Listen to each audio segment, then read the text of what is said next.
Most cases of depression create feelings of sadness and despair, but one type can begin with feelings of unlimited energy, enthusiasm, and creativity. 30 years ago, Dennis Hagler, a Peace Corps volunteer stationed in Malaysia, started feeling better than well.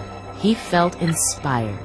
I went from feeling very good, feeling very productive, to feeling I thought I had to be God.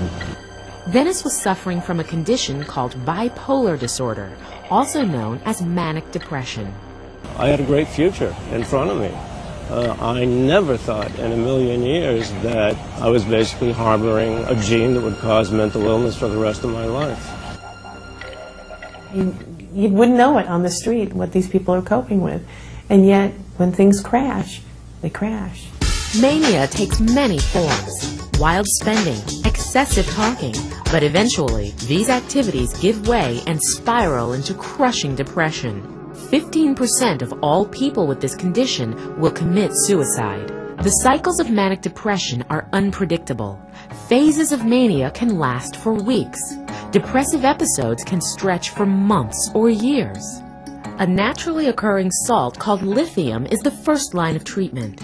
It is not an SSRI, but it does smooth out the highs and lows. Unfortunately, lithium didn't help Dennis, and a long period of trial and error with different drugs began. The isolation is enormous. You don't want to see your friends. You don't want to see anybody. Socialization is almost impossible. So isolation, I think, is one of the main problems with depression. As Dennis struggled with his condition, a new form of therapy emerged. Support groups. You're not acting like a normal person. For 20 years, I was pretty much out in the cold with this, alone with this, and never met people that had it other than in the hospital. And then I saw that they were all just like me, and that they had all gone through the same things, and that we had a connection more than I've had with anybody I ever met. It doesn't go away after 30 years after his first episode, Dennis's story reminds us even the most difficult cases of depression can improve with treatment.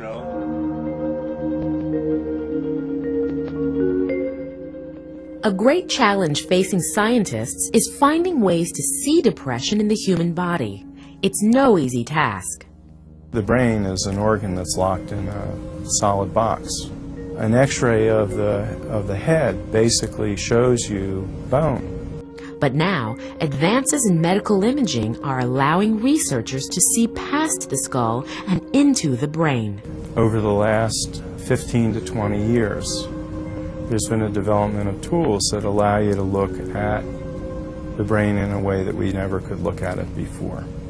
Scientists are trying to see how depression affects normal brain activity.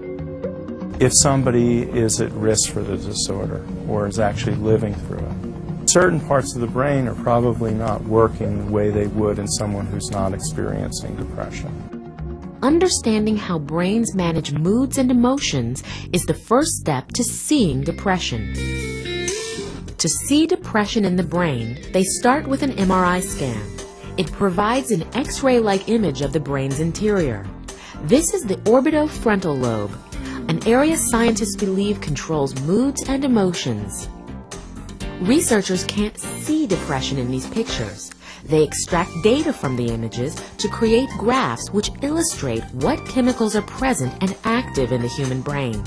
Results are preliminary, but one substance, choline, which is essential for the production of cell membranes, has been found in abnormally high levels in depressed teenagers. Scientists hope this discovery will lead to the Holy Grail: improved diagnosis and treatment before the disease strikes. The hope is that you can actually get in there and correct the functioning of cells that aren't functioning.